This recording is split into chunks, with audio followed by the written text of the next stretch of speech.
What's up everybody, Matt Moran here for another car review. This is of course the 2006 Audi S4. Huge thanks to South Park Mitsubishi for providing me with this very cool S4 to review for you guys today. So about this generation of the S4, well, these were really cool vehicles back in their day. I mean, they had a V8 engine, a manual transmission, and all-wheel drive, a very rare combo. And this was really back when Audi was, using these huge engines before they went to all the downsizing stuff like they have now. And I think it's a pretty cool look. Obviously now being 12 years old, it's not nearly as aggressive and bold as modern Audi looks, but I don't think it looks bad. It's just not particularly exciting either. Just simple, smooth lines. I especially like here on the S4, you have a slightly more aggressive front bumper and the fenders are flared out a little bit more. You have the V8 badge here on the fender. Going down to the sides here, you can see these chrome mirror caps, which were a signature back then for the S4s, and also the side skirts there, which have the little parts that jut out. Out back there, you can see an always signature S thing is those quad exhaust pipes you have there, which look pretty cool. Otherwise, though, it just looks like a standard A4. Very subdued and understated, and really, flew underneath the radar. And it still is the same case with modern Audis, where the S models are always very mild in their exterior modifications. They don't stand out too much, especially here in silver. It's just a really sleek looking and just very understated for sure. But overall, I think it's a pretty good look. First, for the interior of the 2006 Audi S4, well, it's a very cool place to be. I apologize, the fans are on.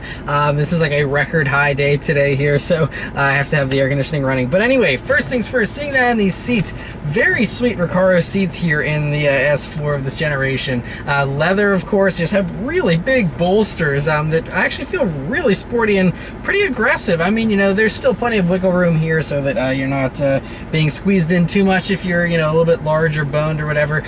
But it still is, just really awesomely supportive seats that feel really good. They're also pretty comfortable. They have lumbar adjustment and all that type of stuff. And just really great seats. Next to the steering wheel here in the S4, which is also really cool. Just a nice simple wheel before there was a million buttons on them. So you just have a great 9-3 grip. I love the perforated leather here around that area, and then a very, very tiny 10-2 notches, almost nothing at all, but just a nice, thinner wheel. Just feels really good in your hands and is great. It just has a volume rocker and a little tune switch thing there on the left, and that's it. And so very simple and great wheel. Next to the gauges here in the S4, which are really cool. I've always loved this font that they had back then for the S4 and S5, S6. All of these models had these, gray background with the white lettering there. Looked really cool. And they continued that on here until just the recent switch over to the digital clusters. But I really love that look. I think it looks really cool.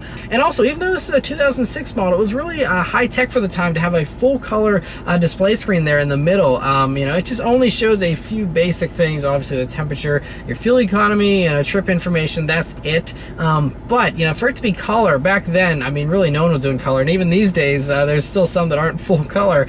So that was really cool. They had that back then, and so overall it makes for a really nice set of gauges. Coming over to the center of the dashboard here, it's wonderfully simple again for the time. Now, back then you could get a screen in here, but it wasn't touchscreen. It had a little controller wheel. Honestly, I think that was more cumbersome to use than this standard radio, and I think this one has dated better actually over the years and aged better, I guess I should say. And so anyway, first off, right up top you have actually your first storage space, which is this little tray. You can fit coins and things like that in there. Not large enough for a smartphone or anything like that. And all the things in here, as you'll see when I get to the back, are a little sticky. The build quality here on these Audis, they don't age great. Things get stuck from time to time and things like that. But I guess you could say it adds to their charm. Anyway, coming down to this Audi Symphony stereo, another charming thing about it is even though 2006 tape decks were pretty much a thing of the past, the Audi continued on with it here. It was soon to be removed, but it's cool that this one has it again in this bass stereo. Now this one does have the upgraded Bose speakers, but not the upgraded infotainment system, I guess if you could call it that. So you just have the wonderfully simple radio here with a volume and tune knob, of course. Just the basics there, but it did have an option for satellite radio in addition to the tape player here. So a cool combination of the two worlds there. And then coming down, you have your auto climate controls here that you had in the S4, which is, just a nice simple display, works well, and just a few buttons there, and you have a little roller wheel for the heated seats at the bottom. And so overall, there are a decent decent amount of buttons here, but you know, most of them you hardly ever use, so I think, you know, it's easy to figure out the ones you do use, and it's nice that they're all actual buttons. They're very easy to learn your way around it. Other storage spaces though here in the S4.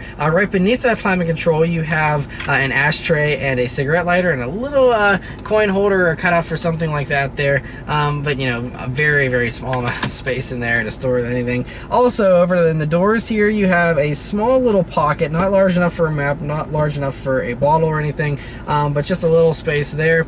Coming back over to the center here you have two cup holders, which are a nice size, and then you have the center armrest, which is actually really nice and softly padded, and you open that up and you have a decent amount of space in there that, you know, you could probably fit a smaller smartphone in there these days, you know, and a good amount of space there to, you know, put a bunch of stuff, and so that is a good storage space to have there. The only downfall with this armrest though is that it gets in the way of the e-brake, and so whenever you go to pull up the e-brake you always bump into this center armrest, so it's just kind of a funny design feature, you know, but they stuck with that for many years and didn't bother to change it, and people just dealt with it and it was fine.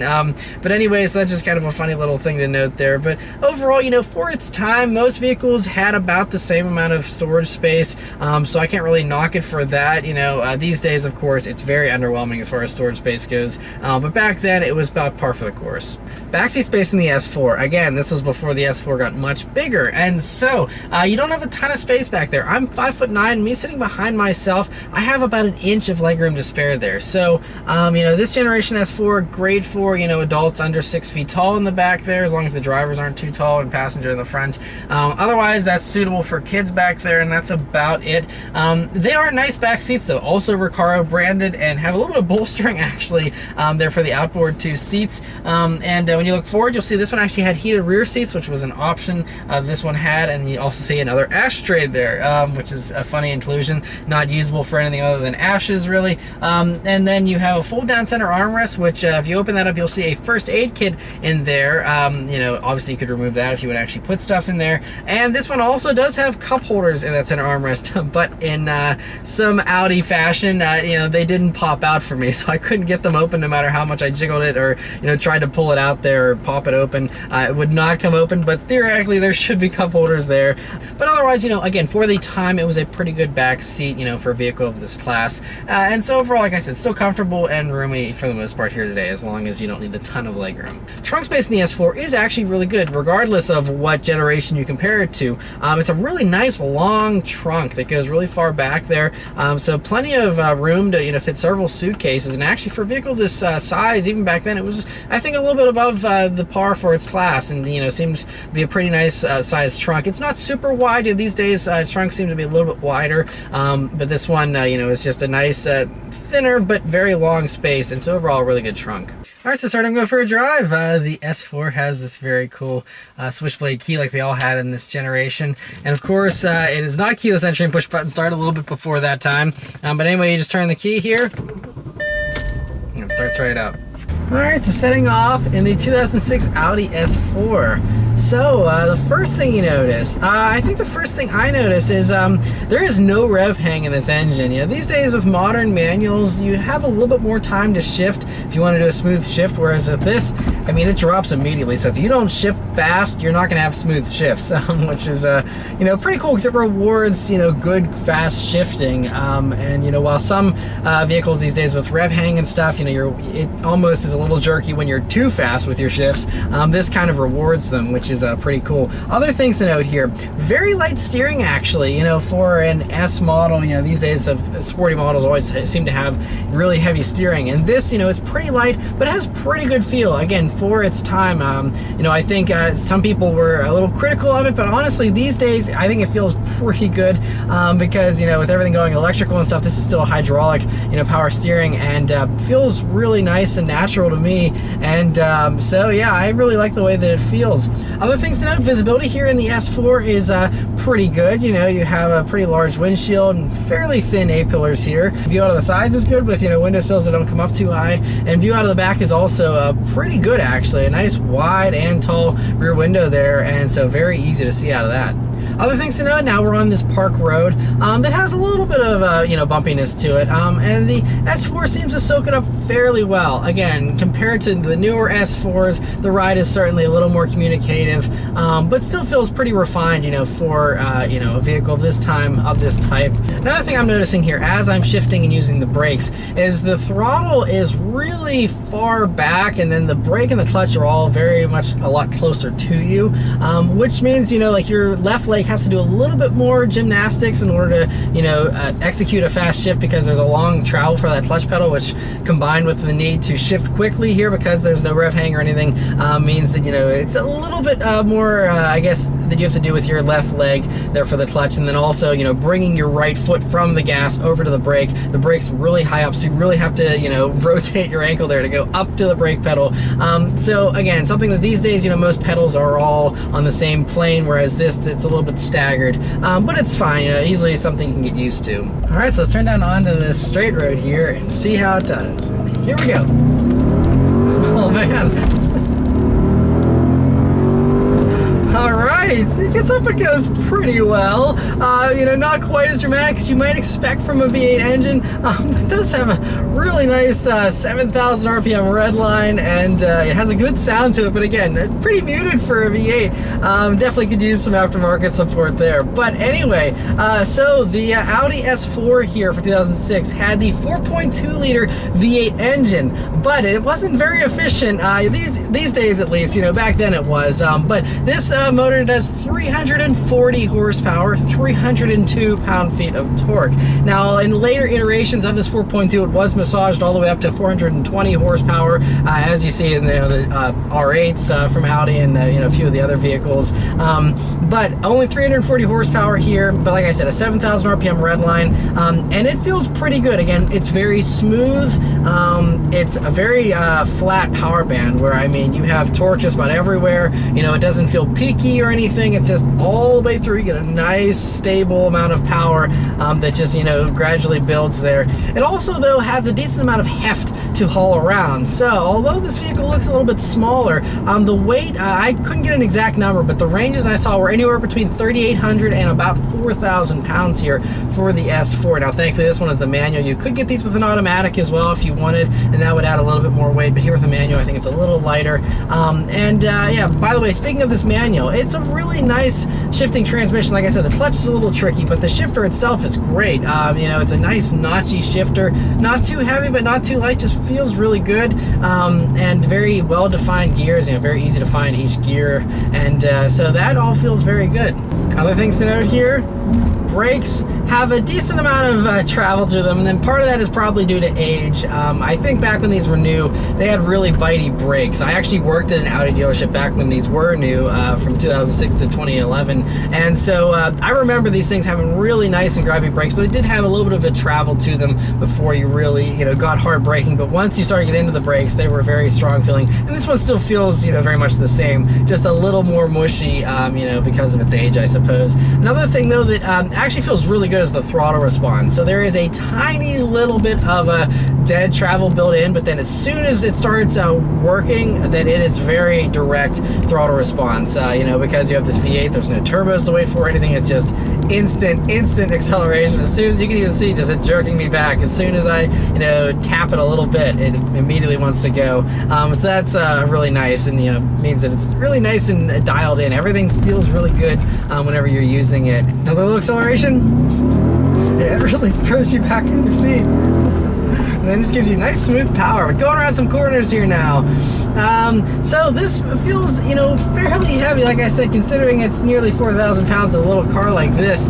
You also have that V8 that's kind of hanging out over the front nose there, over the front axle at least, and so it doesn't make for the greatest handling recipe, but I will say that it does handle pretty well. So the S4 is about 30 millimeters lower than a regular A4. The suspension is completely, worked over for the S model, so it has thicker anti-roll bars, retuned springs, all that type of stuff that that are all unique to the S4 here over a regular A4. And it also, as far as balance and stuff goes, of course it has the Quattro all-wheel drive system, but in the manual versions it's actually a rear bias system, so it's actually 60 in the rear, 40% in the front, which is better than the automatic. If you get the automatic S4, it's only a 50-50 distribution, which is, you know, obviously still fine, but it's a fixed ratio. So, you know, these days, you know, with modern stuff, you have all kinds of variations and customization. Not the case here. You're stuck with that. Obviously, if it senses slip or something, it can send, you know, power to the front or whatever to, you know, help in those low traction instances.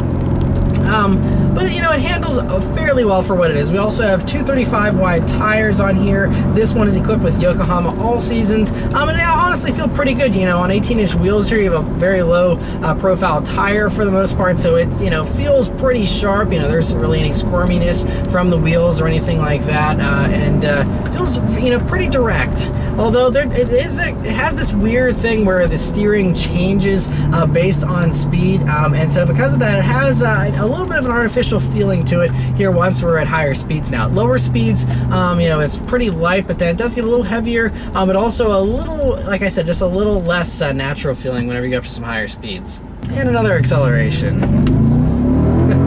Yeah, no wheel spin. Even I wasn't fully straight. I, you know, went and hit the gas, and it still didn't give me any kind of issues there.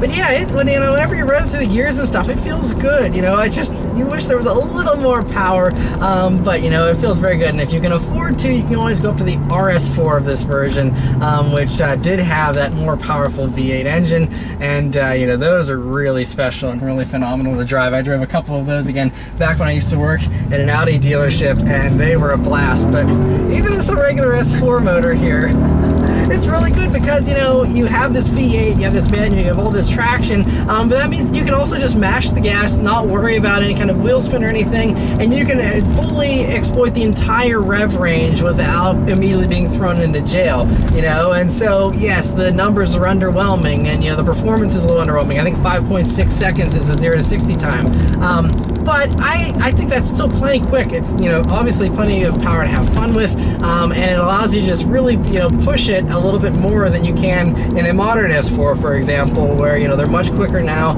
and you know, you have to slow down, you know, much sooner if you want to obey the speed limits. And so, you know, I really like this. I think it's still a very cool option, you know, for those that are, you know, looking for something fun in a very rare combo of an all-wheel drive manual V8 car. There are very few options. You know, if you want to go rear-wheel drive, you have a few more, and you know, especially they continue to be going away, you know, sooner and sooner. I mean, you know, you did have back then, there was a lot of choices, and you know, for another example, you had the E92 M3s with their higher revving V8 engine, which I think sounded a little sweeter as well, if I'm honest. And you know, those could be had, you know, 4 doors or 2, you know, for the M3, and that was another phenomenal vehicle that I think actually handled better as well.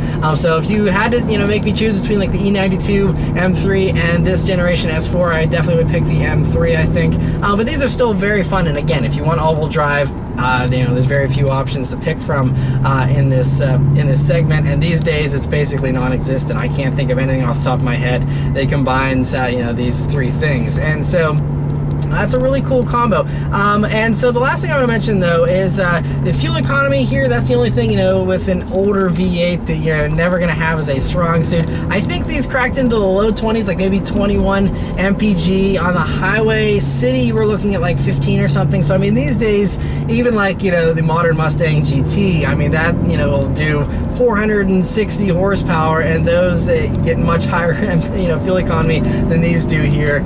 But again, that was just for the time. It was about on par, although it was maybe a little thirstier than some of the competition, but overall, you know, it was you know, pretty normal. But these days, you know, you will notice that it sucks down gas a little quicker than a modern V8 would. And one thing too that I want to mention, again, since I worked in an Audi dealership, these 4.2 liter V8s are actually pretty reliable. Now, there is a timing change chain issue that some of them can have, and some of them got a bad rap because of that. But that issue aside, which I personally didn't really encounter a whole lot in my time of working at a dealership. I was just a detailer, but I saw what the service techs were doing. And there was a service tech that had an S4. It was this same engine, but it was in the pre-refresh version that had the little bit older looks. But he, I think, ended up getting 180,000 or 200,000 miles out of that engine in that car, and I don't know, he still might have to this day. That's just the last known mileage I know for that car. And so, if you take care of these things, and if that issue comes up and you address it with the tensioner, otherwise, it's really, I think, a pretty strong engine that should last a really long time. So, I think, like this one has 94,000 miles and it still drives great. They can sometimes have some electrical issues and things like that. I'm not too sure about that, but I do know this engine is strong. But yeah, overall, it might not have been the best handling vehicle for its time in this segment. It might not have even had the most exciting motor, but it had all-wheel drive, and this was before all the Germans went to all-wheel drive like they are, here these days. And so because of that, it really is unique in its point in time and even these days. And again, if you want something that's manual V8 all-wheel drive, I mean, there's very few options. These even came in a wagon. They're obviously much more rare, but you can find these in a wagon as well, which makes them even cooler, if you wanted a little bit of additional practicality. But anyway, so huge thanks to South Park Mitsubishi for providing me with this S4 to review for you guys today. Let me know your thoughts on them in the comments below. Thank you guys very much for watching, and I'll see you next time. Take care.